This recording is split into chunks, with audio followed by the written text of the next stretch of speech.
half life. Way kelmadda half life macnaha ay kooban ay leedahay waxa weeye waa kala badh nolosha kala badhkeedii. marka waxaa looga jeedaa uun radiationsku anagi nidhi waxay sameeyaan yani breaking down inay jajabaan ama decay ay sameeyaan iyagoo u kala jabaya into similar atoms. haddaba qodob muhiim halka ku jira half life-ka inaynu isla fahanno. radiationkaasi marka uu socdo waxaa laga yaabaa yawman ma inuu maalin uu dhammaado oo uu tirtirmo gidigiisa u baaba'o siduu marmar ka dambeysa u jajabayo ama uu breaking down u sameynayo ama uu decay u sameynayo burbur u sameynayo inuu maalin uun u baaba'o. waay haddaba marka uu baaba'o decaygii inta aan u baabi'in waxaa jira wakti uu kala badh ku noqonayo. waktiga haddaba uu kala badh noqonayo intuu markii hore ahaa atomkaasi xajmi ahaan inta uu leekaa ama ratekiisu inta uu leekaa waktiga uu kala badh ku noqonayo waxaa loo yaqaanaa marka half life. si kale haddaynu u dhigno radiation markuu radiationka sii deynayo maadaamuu had iyo jeer radiationkan uu socdo wax socdo uu yahay waqtiyada kamid wuxuu noqon doonaa intuu ahaa kala badhkeed buu noqonaya. kala badhka marka waxaa loo yaqaanaa marka waktiga uu kala badhka ku noqday ayaa waxaa loo yaqaanaa marka maxay half life. Every radioactive element has wuxuu leeyahay ladhi its own definite decay rate. yani definite decay rate uu leeyahay waqti go-an oo uu ku burburo ayuu leeyahay. and expressed waxaana loo sheegaa marka ama waxaa lagu sheegaa inuu yahay by its half life. half lifekiisa ama nolosha kala badhkiisa inuu yahay. waay the average time waa kana daba definitionkiisa saxda ama definitionka ugu macquulsan oo ardaygu ku fahmi karo. the average time for the half celceliska timeka ama celceliska waktiga uu half ku noqonayo the number of atoms in a given sample to decay is waxaa loo yaqaanaa marka half life. waktiga ama celceliska waktiga uu atomiskii ay kala badh ku noqonayaan sambalkii meesha yaalay. tusaale imika uranium baa halka inoo taala. uranium waxay naqaanaa waa radioactive element. waxaan idhi radiation bay sii deynaysaa breaking down bay sameynaysaa. dabeedna markay breaking down sameynayso waqtiyada kamid waxaa dhici doonta intaa marka hore sambalkaasi inuu kala badhmo oo uu kala badh u noqdo. waqtigaa haddaba uu kala badhka ku noqday atomkaas ama sambalka aynu halkaa dhignay atomka ayaa waxaa loo yaqaanaa marka half life. in other words si kale haddaba haddaynu u dhigno is the time taken for the activity of a given sample. waa waqtiga ay ku qaadinayso yani radiation socda oo active oo sii deynaya radiationkii sample to fall to half original number of decay to decay. original numberkiisi inuu kala badhmo oo uu half kala noqdo waqtiga ay ku qaadanayso ayaa waxaa loo yaqaanaa half life. saddexdaa definitionba waa isku wada macno laakiin midba qaab gaar ayaa lagu dhigay si haddii midka hore aad fahmaydo kan labaad aad u fahamto. marka laakiin macnaha ay sheegayaan si guud waa isku wada mid oo haddii aynu iskoo urno odhanaya half life-ka macnihiisu waxa weeye waqtiga uu radiationku ama atomka radiationka sii deynayay uu original numberkiisii uu kala badh uu noqonayo waqtigaas uu ku kala badhmayo ayaa waxaa loo yaqaana marka half life. the nuclei in a radioactive sample will decay at a different times. marka different timeska ay yani burbur samayn doonaan. sababtuna waa maxay? because radioactivity waa hore usoo sheegnay markaynu xagga hore ku jirnay inuu yahay it's a random process. it's a random process. it's a random process. because sababtuna marka waa maxay? sample contains sampleska qaar waxay ka kooban yihiin waxa loo yaqaano large amount. why? the activity of radioactive sample is the rate of decay of radioactive sample. activity waxa loo yaqaano of radioactive sample-ku waa is the rate of decay waa xaddiga burburka sameynaya ee sambalka meesha aynu dhiganay ama sambalka halka inoo yaala kulba xaddi intee leeg ayaa sameynaya ayaa loo yaqaanaa the activity of radioactive sambalka. different radioactivities have different have waxay leeyihiin different radioactivities ku elements decay waxay burburaan at different rates hadiye kala duwan marka halka waxa laga jeedo qodobkaas isku yani decay noqon maayaan laba curyo oo salaan mid yahay polonium midna uranium yahay isku decay noqon maayaan sadeeteed baa lagu leeyahay different radioactive element decays waxay burburaan at different rates hadii kala duwan marka macnaheedu waxa weeye uranium decayga ay sameynayso la mid noqon maayo decayga uu sameynayo another curyo kale tusaale ahaan polonium oo kale ama radium oo kale curyahaas decayga ay sameynaysaa la mid noqon maayo marka every element had its own decay rate buu yeelanayaa the rate of decay is directly proportional to the number of radioactive atoms sidoo kale waxa loo yaqaano radioactive the rate uu leeyahay wuxuu directly proportional ku yahay rate of decay-gu wuxuu directly proportional ku yahay waxa loo yaqaano number of the radioactive atoms inta atom ee meeshan inoo taala ama atomiskan inta ay leeyihiin tusaale imika waxaan haysanaa uranium oo 228 iyo radium oo tusaale ahaan ama curyo kale oo dee strontium oo kale tusaale ahaan 9 maadaama ay kala duwan yihiin waxaan odhanaynaa marka waxay had iyo jeer rate of decay-gu wuxuu directly proportional la noqonayaa number of radioactive atoms oo haddii tusaale ahaan uu number of atoms uu bato it means rate of decay-ga ama waqtiga burburkani uu ku dhamaanayay ama uu burburkaasi rate of decay-ga uu ku dhacayay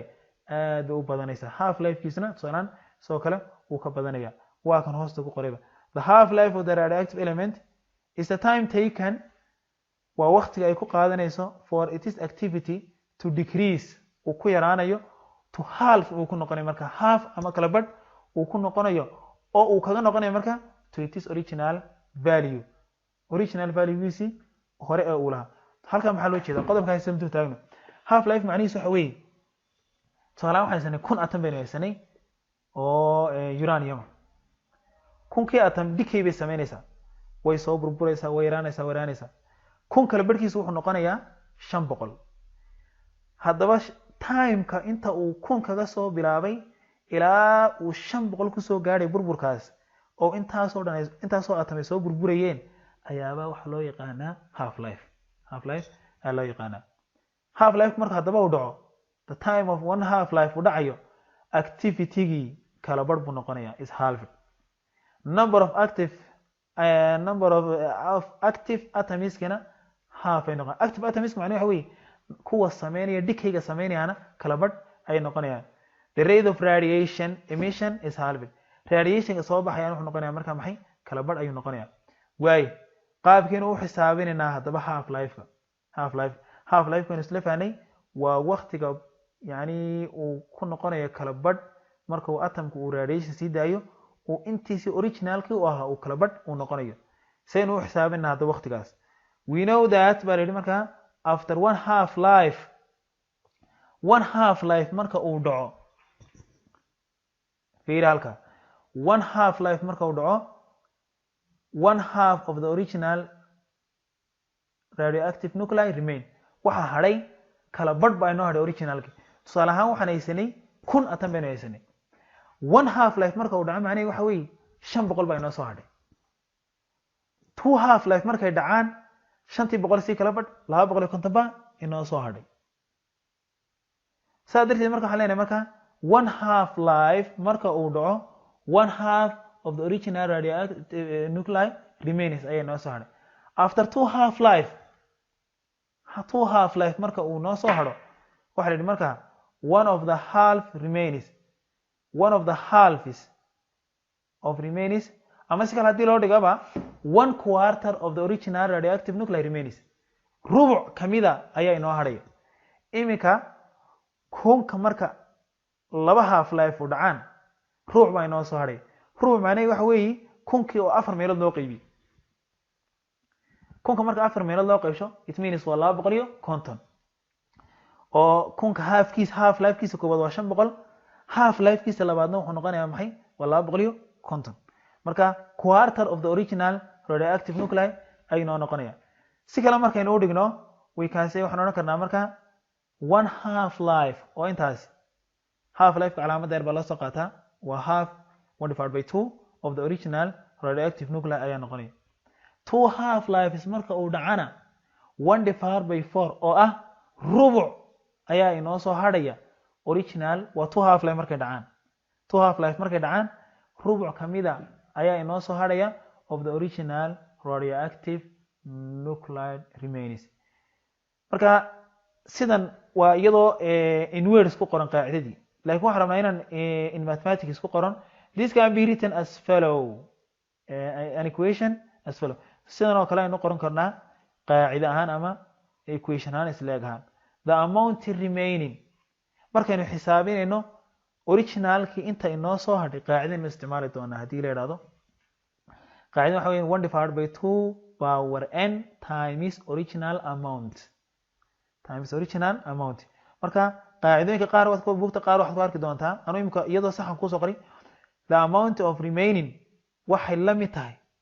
amount of remaining waxaa loo qaataa n oo ah new original new remains inta soo hadhaysa cusub waxay la mid noqon doontaa marka the amount of remaining 1 divided by 2 power n the original oo lagu dhuftay intii marka hore u ahaa tusaalahaan haddii 1000 ahaa kunkii kolba half life kana intaasaynu qaadanaa where n the number of half lives kolba inta half life haddii la yidhaahdo xisaabiya tusaalahaan 3 half life waxay noo noqon 1 divided by 2 power halka inta waxaan dhigan 3 waxaanu ku dhufanay marka 1000 marka ku dhufanay marka waxaan soo baxay marka inta half life inta original remaining inoo taala way marka qaacidani si kooban waxay leedahay marka aynu rabno amount remaining-ka ama inta inoo soo hadhay curiyihii radiation-ka sii daayay inagoo garanayna half life-kiisii garanayna yani qaacidanan aynu ku shaqayn doonaa radioactivity-ga waxaa lagu cabiraa baa la dhahaa becquerel one becquerel wuxuu la mid yahay 1 nuclear disintegrates per second marka becquerel waa unit aad waxa la yiraahdaa aad weyn marka laga hadlayo laakiin waxaan isticmaali doonaa waa unit aad u yar sorry halkaas waa unit aad u yar saadaradeed waxaan isticmaali doonaa inaynu prefixkii kilo iyo mega are commonly used other units-ka kale uu leeyahay radioactivity waxa la yiraahdaa curie oo loo soo qaato ci 1 curie-na wuxuu la mid yahay 3 times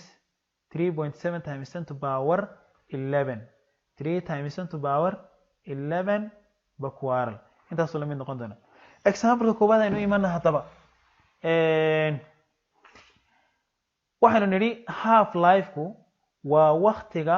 uu kala badh ku noqonayo original atomkii radiation-ka sii daayay maadaama uu burburayo markay haddaba kala badh soo hadho waktiga uu kala badh ku noqdo waxa loo yaqaanaa maxay waxa loo yaqaano half life haddaba half life-ku waa lana siin karaa waana layna weydiin karaa sida tan oo kale imika waxa la yidhi example-ka koobaad a radioactive isotope wuxuu leeyahay baa la yidhi has a radioactive have radioactive measure on a Geiger Miller tube waa qalab lagu cabiro radioactivity-ga wuxuu ogaaday baa la yidhi markaa inay halkaa yaalaan 10,000 oo becquerel oo amase 10,000 oo beersan waa isla midun laba isood buu sheegi karaa 10,000 oo counts per second iyo in la yiraahdo 10,000 oo becquerel waa isla macno isku dhigma labadaas what is the activity of the radioactive maxaa haddaba uu noqonayaa activity-ga soo hadhayaay of radioactive isotope-kaas after 3 half lives 3 half life markay dhacaan 3 jeer markuu kala badh noqdo amount-ga soo hadhayaay muxuu noqonayaa saynu xisaabinaynaa marka waxaynu odhanaynaa 10,000 baynu haysanay korkaynu kasii xisaabina marka koobaad kadibna aanu xisaabta qabano waxaynu naqaanaa 10,000 haddii la kala badho waa imisa waa 5,000 half life baan haysan halka 5,000 haddii la kala badhana waa imisa it means waa 2,500 marka 5,000 la kala badho waa another half life mar kale sii kala badh haddana waxay noqonaysaa 2,500 marka laba loo qaybsho waxay noqonaysaa 1,250 3 half life marka amount-ga inoo soo hadhayahay macnaheedu marka waxa weeyaan waa 1,250 iyo conton per quarrel marka hadaynu qaacidada adeegsanayno qaacidada saxda markaan adeegsanayno xoreyna amount of remaining waxa lagu helaa 1 divided by 2 divided by 2 power n oo lagu dhuftay original amount-ki maanta waxaanu haysanaa maxay 10,000 half life is go n ana waxaanu haysanaa 3 dabeedna waxaan odhanaynaa marka 1 divided by 2 power 3 times waxaan odhanaynaa marka lagu dhuftay 10,000 dabeedna markaynu saddex jeer isku dhufano waa 8 hal baynu ku dhufanaynaa 10,000 waa 10,000 divided by 8 dan aynu qaybin doonaa marka yani laba isaga qaldamin 8 waa denominator waa hooseeya marka 1ka ayaa ku dhacaya 10,000 8 dan way qaybsamaysaa saa darteed wuxuu noqonayaa marka the amount remaining wuxuu noqonayaa of this activity 250 per quarrel way example marka labada qodob other example iskan waa inaad taqaano marka ugu horeysa if you are given two counties hadaad haysato marka if you have two given counts hadaad haysato you know how long it aadna garanayso waqtiga ku qaadanayso to get from one to another uu noqonayo you can calculate half life waad xisaabin kartaa way half life waad xisaabin kartaa haddii aad haysato two counties-ki halku ka bilaabmay iyo halku ku dhamaaday half life waad xisaabin kartaa sidoo kale half life haddii aad haysatana sidan imika oo kale tan imika haysanay tan imika saddex half life baan haysanay waxaanu xisaabinay new countiga rate-ka soo baxay you can calculate what the count rate will be some in the future wuxuu noqonayo marka imika tusaale ahaan waxaan haysanay half life-ki oo saddexa waaye waxaanu soo saarnay new remaining amount remaining-ki sidoo kale waxa lagu leeyahay marka haddii aad haysato amount-iga uu ku bilaabmay oo ku dhamaaday half life-kana waad soo saari kartaa sida tusaalayaashan imika noo soo socdo example number 2 okay way example number 2 example number 2 half life kii baa la nisiyay the half life of materials is 3 hours shay ayaa wuxuu noqonayaa baa la yidhi marka 3 saacba kala badh buu noqonayaa imika waxa la noo soo horeysay time-kii uu kala badhka shaygani uu ku noqonayo way 3 saaco kastaba kala badh buu noqonayaa 3 saaco kasta kala badh haddaba amount-iga meesha taalaay rate-ka meesha leeyahay hadduu yahay 544 per quarrel muxuu noqonayaa what will be the count rate after 15 hours 15 saac kadib maxaa inoo soo hadhaya waxa la inoo sheegay half life-ka uu kala badh noqonayaa inuu yahay 3 saac hal mar tusaalahan 3 saac ugu horeysa kala badh buu noqday 3 saac ku xigta kala badh buu noqday 3 saac ku xigta kala badh 3 saac ku xigta kala badh 3 saac haddaba 15 saacadood 544 maxaa ka soo hadhaya mise uba dhamaanaya su-aasha inaan isweydiino dabeedna ansarti waa tan waxa lagu yidhi put the count rate in boxes qaacidadan tii horena waad ku shaqayn kartaa tana waad ku shaqayn kartaa laakiin tana xoogaa marka fahamka laga hadlayo tana aada uga fudud waxaan leenahay marka waxaanu dhigaynaa count rate-kii baynu dhigaynaa box baynu dhigaynaa okay and to represent the half life and use arrow baa lagu yidhi waxaan isticmaalaynaa arrowgaasna si ay noogu taalo marka half life-ki marka waxaan ka bilaabaynaa 544 baynu haysanay waaya wuxuuna sameeyey 3 saac kastaba wuxuu sameynayaa marka one half life ayuu sameynayaa marka waxaan odhanaynaa horta maadaama aynu haysan half life-ki inta saacadood haysan halka inooga soo saar inta half life horta uu sameyn karaba waxaan odhanayaa si aan u soo ogaano marka 15 3 saacadood baan haysanaa 3 saac kastana wuxuu sameynayaa half life imsa half life baynu haysanaa 15 baan waxaan u qaybinaa maxay waxaan u qaybinaa 3 dibadna 5 half life horta sameynaya 5 half life kadib maxaa inoo soo hadhay intaas la garaba way half life ko waxaan haysanay horta amount-ka koobaad 544 way saacadii koobaad markuu kala badhmay 544 laba u qaybi waa 200 iyo waxa loo yaqaan 270 way saacadii labaad 3 saac oo inta ku noqday half life koobaad 3 saac kadib wuxuu noqday 270 half life koobaad half life kii labaadna 272 baynu laba u sii qaybinaynaa waa 136 waa half life kii labaad half life kii saddexaad 136 baynu laba u qaybini waa half life kii saddexaad 5 half life baynu haysanay waxa inoo soo hadhay 5 half life kadib baynu eegaynaa way half life kii saddexaad waxaynu haysanaa 136 ma haysanaa laba inuu kala qaybinaa iyadna waxa inoo soo hadhay marka 8 half life kii afraad baynu tegaynaa 8 kii baynu laba u kala qaybinaynaa waa 1 half life oo 3 saaca wuxuu noqday iyadna marka 34 half life ka shanaad ee u dambeeya 34 kii baynu laba u sii qaybinaynaa waxa halka inoogu soo hadhaya waxa loo yaqaano 17 after 5 half lives haddaba markay 5 half life dhacaan oo dhiganta 15 saac ileen saacadiiba ileen halkii half life wuxuu dhigmaa 3 saac ayuu ku sameeyaa 3 saac ugu horeysa kala badh buu noqday 3 saac ku xigta kala badh 3 saac ku xigta kala badh 3 saac ku xigta kala badh 15 saacadood saas ku kala badhay marka kala badh ayuu marka 5 half life markuu dhacay waxa inoo soo hadhay marka new amount inoo soo hadhay marka uu noqday وشريسي تضبيو طبعا example saddexaad waa la midun isaguna the amount rate kana aysan waa 2016 bakwaral after 35 days 35 cisho hadaba muxuu noqonayaa wuxuu noqday baa leeyahay it has fallen wuxuu noqday 63 marka imika waa qodobkaas aan haysanaa qodobkaas aan ku soo noqonaynaa hore if you had haysatay laba count rate finaysana two count rates waxaan haysanaa halku ka bilaabmay iyo halku dhamaaday what is the half life kale naga raba simple waxaan sameynaynaa boxes umaynu dhiganaynaa ilaa laba umaynu qaybinaynaa markaas laba inuu qaybinaa ilaa iyo inta la inoo sheegay inta uu gaaray inta half life aynu tirsanaa marka waaye halka ka soo bilow waxa la put the count rate in boxes and arrow used to half life after each half life the count rate is halved way imika half life waxba tirin 2016 baynu haysanaa laba inuu kala qaybinay 1 wuxuu noqday 2008 haddana waxaanu qaybinay 2 wuxuu noqday 504 waxaanu qaybinay 2 wuxuu noqday 250 waxaanu qaybinay 2 wuxuu sii noqday 160 waxaanu qaybinay 160 baynu laba qaybinay halka waxa nooga soo baxay 360 imise jeer buu hadaba half garoobay inta ma tirinaya dibadna marka intaas ma qaybinaya marka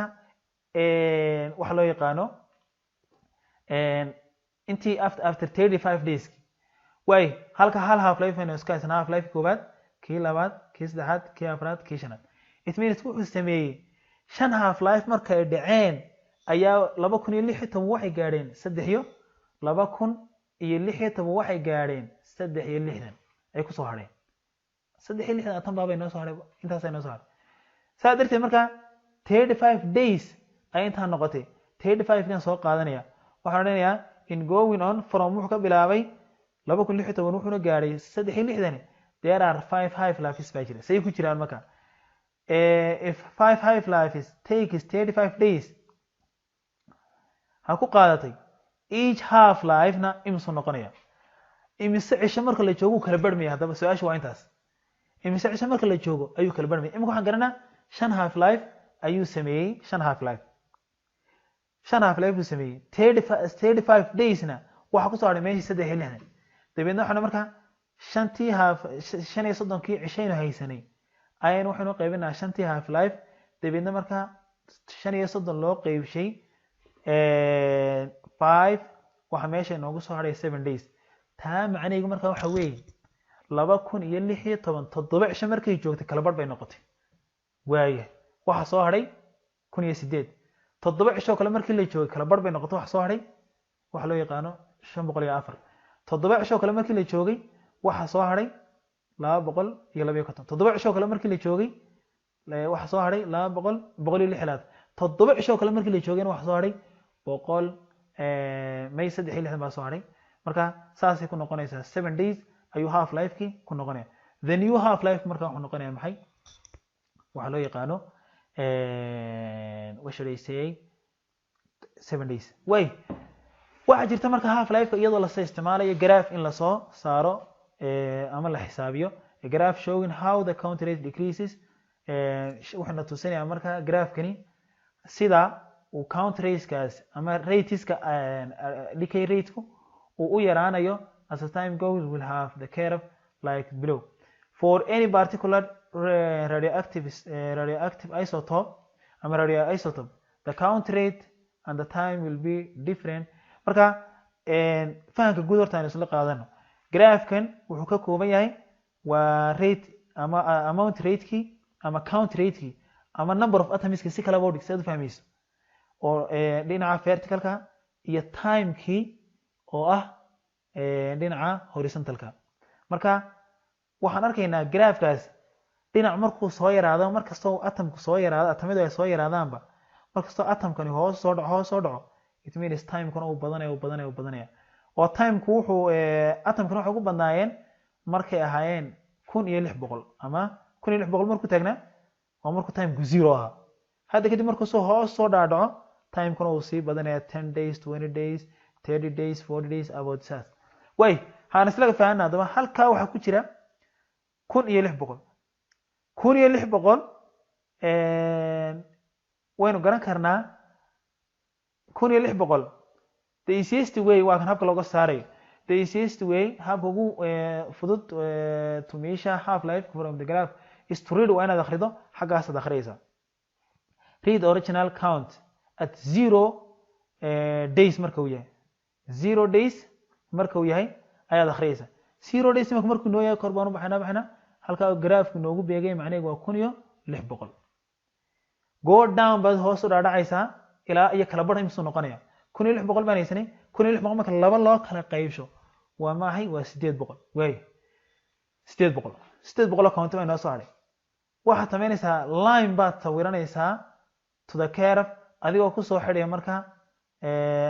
xagga horizontal ayaad u sawiraysaa halka uu ka dhaco curve-ka yaad hoos u akhriyaysaa waxay noogu beegan tahay marka maxay 20 days. marka count rate-kan 1600 half life-kiisu wuxuu noqonayaa 20 days. macnaheedu waxa marka xawey 20 days marka la joogo ayuu kala badh uu noo noqonayaa 1600 way soo socdeen way soo yaraanay 1400 1200 1000 buu soo noqday 900 800 buu ku soo haray 800 markuu jooga ayuu hadaba kala badh jooga waqtigii half life-kiisu marka maxay waa 20 days. on our graph half life-kiin marka wuxuu noqonayaa maxay 20 days. way waxa soo gaaray guntii iyo gunaanadkii class-keena exercise baa inoo yaala xagga dambe. exercise-kaas waa cashirka imika aynu ku jirnay half life marka waad isku dayaysaan waxaad isku dayi doontaan waa ilaa 4 su'aalood ama 4 su'aalood waa in timeka half life-ka u badan yihiin maadaama cashirkaasi inagu cusub yahay waxaan rabaa arday inaad isku daydaan processka imika labadaa habba waad uga shaqayn kartaan habka qaacidada iyo habka boxeska aynu marayno labadaba waad uga shaqayn kartaan. saa daraadeed waxaa lagu baahay marka si uu ardaygu marka uu ugu dhiirado xaggan waxa soo dhigay jawaabta laga rabo inaad gaadho. su-aasha koowaad jawaabteedu waa ka ansarkeedii su-aasha labaad ansarteedu waa ta ansarteed marka adiga shaqadin baa kuu taala ansarti meesha kuu taala. shaqaduna waa waxa kala ardaynaya inuu ardaygu fahmay waxaan iyo in kale cashareedana kana la soconaynaa. aad iyo aad baad u mahadsantihiin. ramadaan kariim ayaanan ilaahay. wassalaamu calaykum ورحمة الله تعالى وبركاته.